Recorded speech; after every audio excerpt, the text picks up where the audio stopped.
அனைவருக்கும் வணக்கம். என்னுடைய மாணவர்கள் அனைவரும் நலம் என்று நம்புகிறேன். ஸ்டூடெண்ட்ஸ், உணவே மருந்து எனும் தமிழ் மரபினால் ஆன உணவுகளை பழகுவோம், ஆரோக்கியமுடன் வாழ்வோம். ஓகே ஸ்டூடெண்ட்ஸ், வாங்க நம்ம வீடியோக்குள்ளே போகலாம்.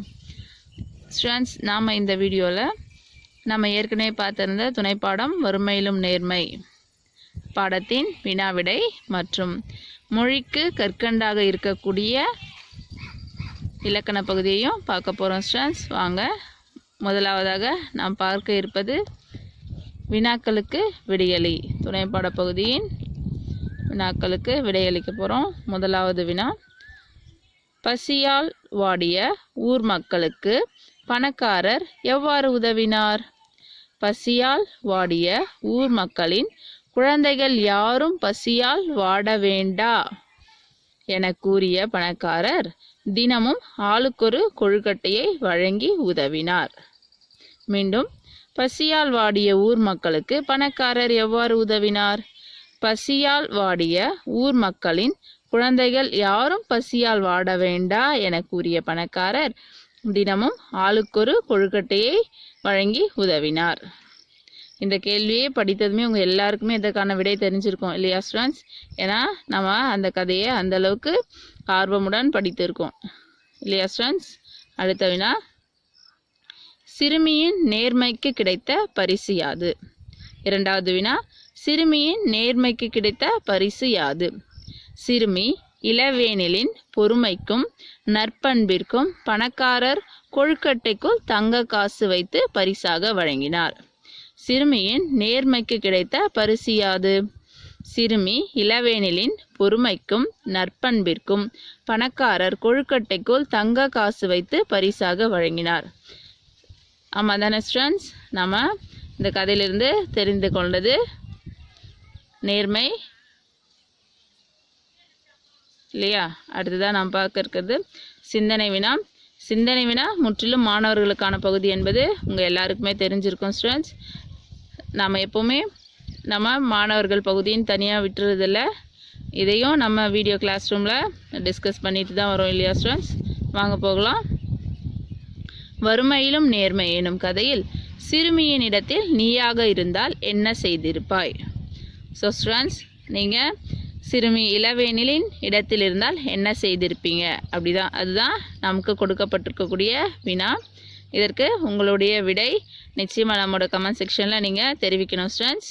வாங்க, அதற்கான மிஸ்ஸோட பதிலை பார்க்கலாம் வாங்க. வறுமையிலும் நேர்மை என்னும் கதையில் இளவேனிலின் இடத்தில் நானாக இருந்திருந்தால் கொழுக்கட்டைக்குள் இருந்த தங்க காசை பணக்காரரிடம் திரும்ப ஒப்படைத்திருப்பேன்.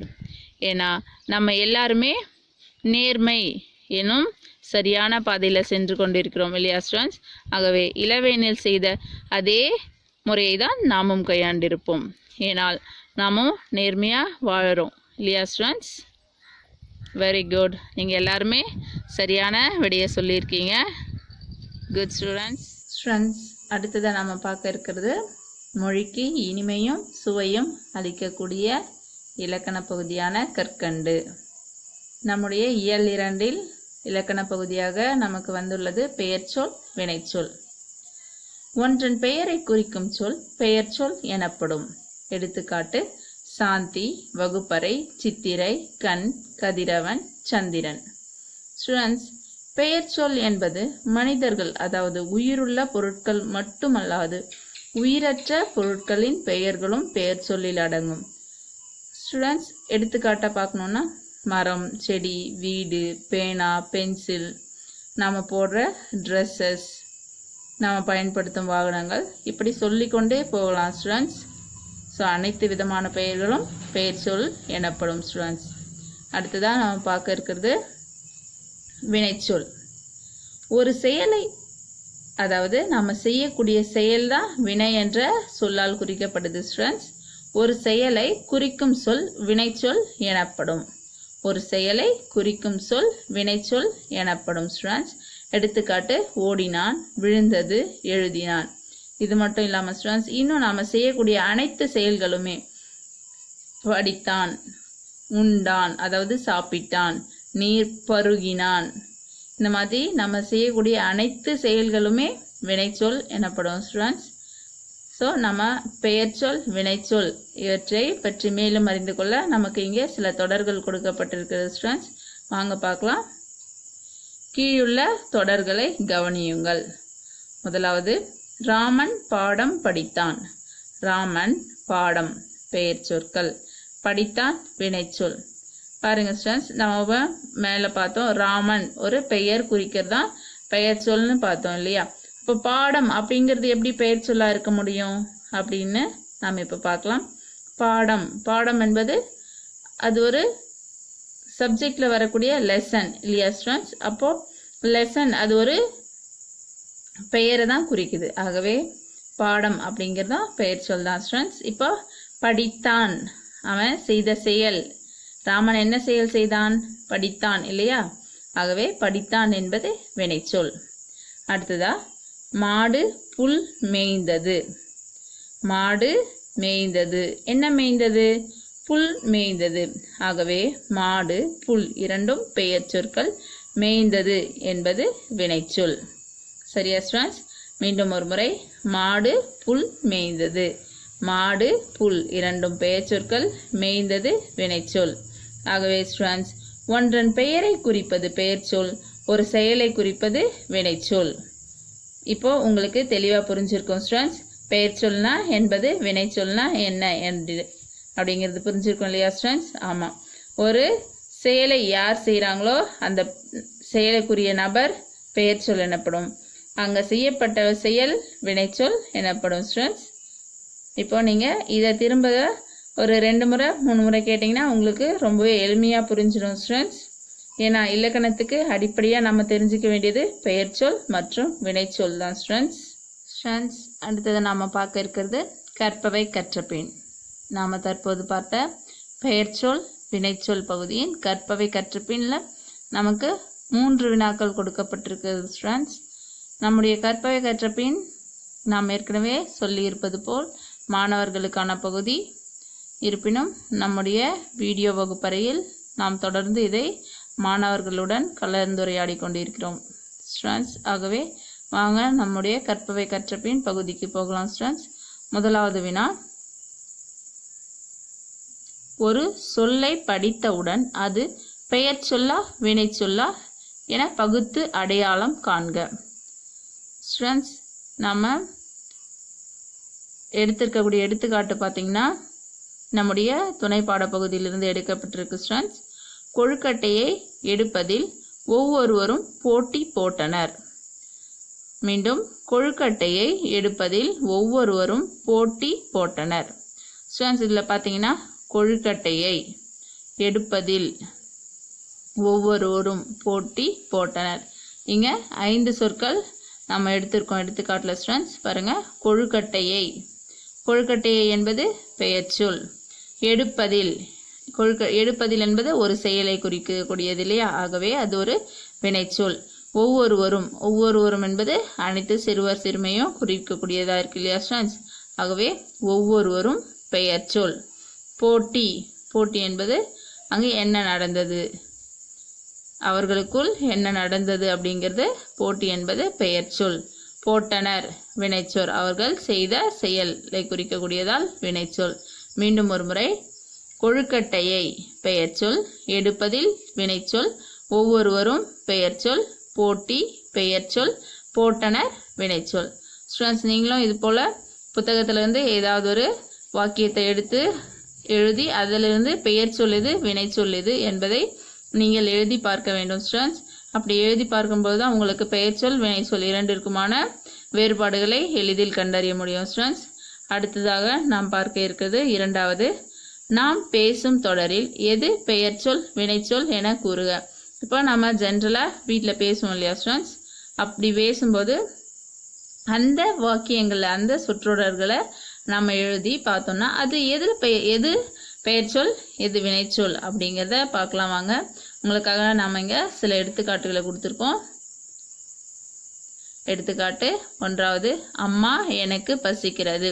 இது நாம் டெய்லி நம்ம வீட்டில் பயன்படுத்தக்கூடிய வாக்கியம் இல்லையா ஸ்டூடெண்ட்ஸ். நம்ம விளையாடிட்டு வந்தோம் இல்லை படிச்சுட்டு எழுதி முடிச்சுட்டு வந்தோடனே என்ன சொல்லுவோம், அம்மா எனக்கு ரொம்ப பசிக்குதுமா அப்படின்னு சொல்லக்கூடிய பொதுவான ஒரு சென்டென்ஸ் தான் ஸ்டூடெண்ட்ஸ். ஸோ அம்மா எனக்கு இல்லை அம்மா அப்படிங்கிறதும் எனக்கு அப்படின்ற சொல்லும் பெயர் சொல்லை குறிக்கக்கூடிய சொற்கள்.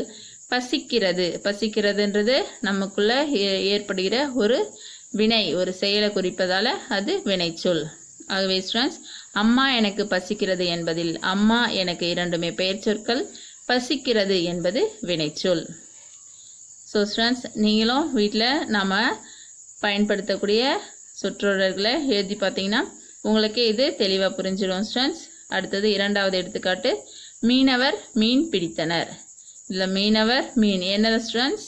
எஸ், மீனவரும் மீன் அப்படிங்கிறது என்ன சொற்கள்? பெயர் சொற்கள். ஆமாம். அடுத்ததாக பிடித்தனர், என்ன பிடித்தார்கள்? மீன் பிடித்தார்கள். அப்போ பிடித்தனர் என்பது அவர்கள் செய்த செயல் இல்லையா ஸ்டூடெண்ட்ஸ்? ஸோ பிடித்தனர் என்பது வினைச்சொல். ஆகவே மீனவர் மீன் பிடித்தனர் என்ற சொற்றொடரில் மீனவர் மீன் இரண்டும் பெயர் சொற்கள், பிடித்தனர் என்பது வினைச்சொல். ஓகேவா ஸ்டூடெண்ட்ஸ்? இது உங்களுக்காக நம்ம எக்ஸாம்பிள் கொடுக்குறோம் ஸ்டூடெண்ட்ஸ். நீங்கள் வீட்டில் இந்த மாதிரி ப்ராக்டிஸ் செய்யணும் அப்படின்றதுக்காக. ஓகேவா ஸ்டூடெண்ட்ஸ்?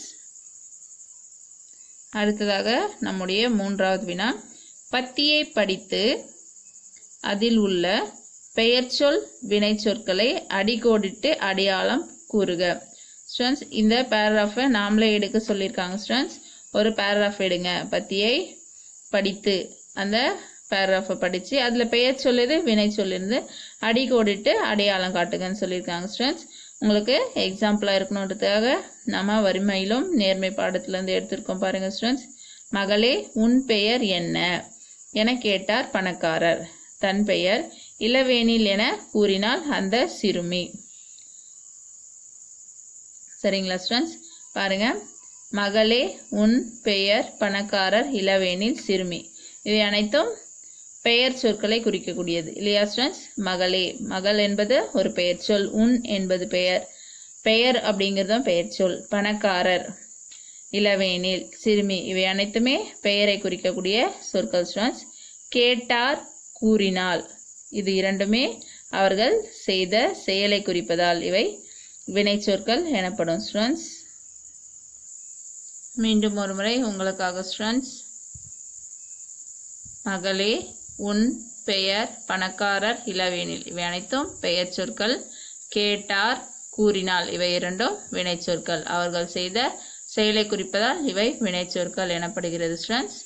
சரியா? இது வரைக்கும் நம்ம கற்பவை கற்ற பின் பகுதியில் உங்களுக்காக எடுத்துக்காட்டுகளை கொடுத்துருக்குறோம் ஸ்டூடெண்ட்ஸ். இதை நீங்கள் உங்களோட சொந்த வாக்கியங்களை எடுத்து நீங்கள் எழுதி வீட்டில் ப்ராக்டிஸ் பண்ணணும் ஸ்டூடெண்ட்ஸ். ஓகேவா ஸ்டூடெண்ட்ஸ்? அடுத்ததாக நாம் பார்க்க இருக்கிறது கற்கண்டு பகுதியின் வினாவிடை மதிப்பீடு. படிப்போம், சிந்திப்போம், எழுதுவோம். ஸ்டூடெண்ட்ஸ் இங்கே கொடுத்துருக்கக்கூடிய வினாக்கள்லாம் நீங்கள் படித்த உடனே விடைகளை கண்டுபிடிக்கும் வகையிலே உங்களுக்கு எளிமையானதாக இருக்கும் ஸ்டூடெண்ட்ஸ். வாங்க போகலாம். முதலாவது ஆ. கீழ்காணும் சொற்களை பெயர்ச்சொல் வினைச்சொல் என வகைப்படுத்துக. ஸ்டூடெண்ட்ஸ் நான் இந்த வினாக்களை படித்த உடனே உங்களுக்கு இதெல்லாம் பெயர் சொற்கள் மிஸ், இதெல்லாம் வினை சொற்கள்னு ஈஸியாக சொல்லிடுவீங்க ஸ்டூடெண்ட்ஸ். வாங்க என்னன்றதை பார்க்கலாம். பாடினாள், வருணனன், எழுதினான், வரைந்தாள், இசைவாணி, உண்டான், கண்ணன், சம்சுதன், ஜெனிஃபர், கட்டினார், ஓடியது, முயல். இதுதான் நமக்கு கொடுக்கப்பட்டிருக்கக்கூடிய சொற்கள் ஸ்டூடெண்ட்ஸ். இதுலேருந்து நம்ம பெயர் சொல் எது வினைச்சொல் எதுன்னு வகைப்படுத்த போகிறோம். வாங்க போகலாம். ஸோ நமக்கு 5 சொற்கள் பெயர் சொல்லாகவும் 5 சொற்கள் வினை சொல்லாகவும் கொடுத்துருக்காங்க ஸ்டூடெண்ட்ஸ். வாங்க. முதலாவதாக வருணனன் என்பது ஒரு பெயரை குறிக்கக்கூடியது. அவன் என்ன செய்தான்? உண்டான். ஆக வருணனன் உண்டான் வினைச்சொல், வருணனன் பெயர் சொல். இசைவாணி, இசைவாணி பாடினாள், கண்ணன் எழுதினான், ஜெனிஃபர் வரைந்தாள், முயல் ஓடியது. So students Varunan, Isaivani, Kannan, Jennifer, முயல், உண்டான், பாடினாள், எழுதினான், வரைந்தாள், ஓடியது. ஸோ இவையெல்லாம் பெயர் சொற்கள், இவையெல்லாம் வினை சொற்கள். சரியா ஸ்டூடெண்ட்ஸ்? நீங்கள் ரொம்பவே கரெக்டாக சொல்லியிருப்பீங்க. Very good students. அடுத்ததாக நம்ம பார்க்க இருக்கிறது ஆ பகுதியில் பின்வரும் தொடர்களில் உள்ள பெயர்ச்சொல் வினைச்சொல்லை எடுத்து எழுதுக. முதலாவதாக மயில் தோகையை விரித்து ஆடியது, வாணி கட்டுரை எழுதினாள். மயில் தோகையை விரித்து ஆடியது. வாணி கட்டுரை எழுதினாள். மூன்றாவது இளம்பிறை உணவு சமைத்தாள். நான்காவது ஆதிரை மரக்கன்றை நட்டாள். 5 கொத்தனார் வீடு கட்டினார். ஆக நமக்கு 5 சொற்றொடர்கள் வழங்கப்பட்டிருக்கு ஸ்டூடெண்ட்ஸ். வாங்க இதில் நம்ம வகைப்படுத்துவோம். முதலாவது பாக்ஸில் பார்த்தீங்கன்னா பெயர் சொற்கள், இரண்டாவது வினை சொற்கள். முதல்ல மயில் தோகையை விரித்து ஆடியது பார்த்தோம் இல்லையா? மயில் தோகை இரண்டுமே பெயர் சொற்கள். விரித்து ஆடியது வினை சொற்கள். மயில் தோகையை எப்படி ஆடிச்சு? விரித்து ஆடிச்சு இல்லையா? ஆகவே விரித்து ஆடியது இரண்டும் வினை சொற்கள். இரண்டாவது வாணி கட்டுரை எழுதினாள். வாணி கட்டுரை இரண்டுமே பெயர் சொற்கள். எழுதினாள் அவள் செய்த செயலை குறிப்பதால் எழுதினாள் என்பது வினைச்சொல். மூன்றாவது இளம்பிறை உணவு சமைத்தாள். இளம்பிறை உணவு இரண்டுமே பெயர் சொற்கள். அவள் செய்த செயல் சமைத்தல், ஆகவே சமைத்தாள் என்பது வினைச்சொல். நான்காவது ஆதிரை மரக்கன்று நட்டாள். ஆதிரை மரக்கன்று. ஆதிரை என்பது ஒரு பெண்ணுடைய பெயர். மரக்கன்று அவள் எதை நட்டாள்? மரக்கன்றை நட்டாள். மரக்கன்று என்பதும் ஒரு பெயரை குறிக்கக்கூடியது. ஆகவே ஆதிரை மரக்கன்று நட்டாள். ஆதிரை மரக்கன்று பெயர் சொற்கள். அவர் செய்த செயல் வினைச்சொல்.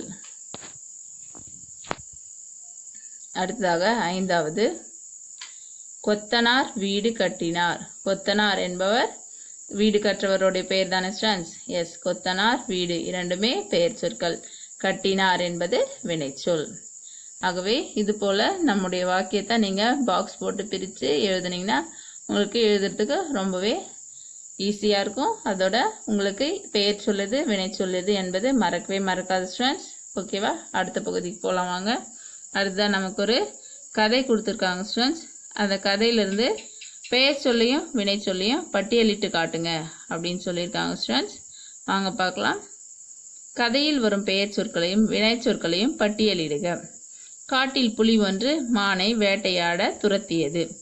மான் தன்னுயிரை காத்துக்கொள்ள வேகமாக ஓடியது.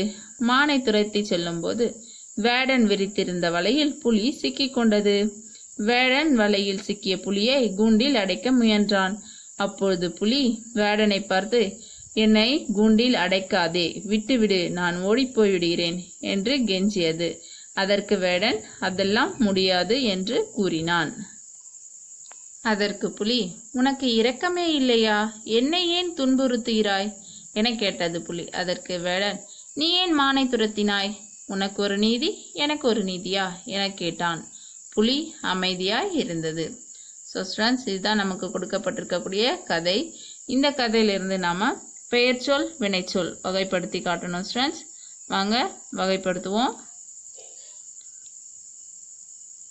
பெயர் சொல் வினைச்சொல் பாருங்க, நம்ம பாக்ஸ் போட்டிருக்கோம் இல்லையா? கட்டம் கட்டி காட்டியிருக்கோம் ஸ்டூடெண்ட்ஸ்.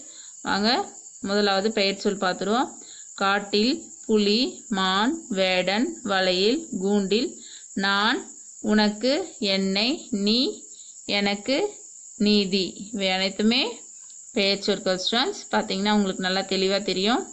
காட்டில், காடு என்பது பெயர் சொல். புலி என்பது மான், வேடன், வலை, கூண்டு, நான், உனக்கு, என்னை, நீ, எனக்கு, நீதி, இவை அனைத்துமே பெயரை குறிப்பதால் இவை பெயர் சொற்கள் எனப்படும் ஸ்டூடெண்ட்ஸ்.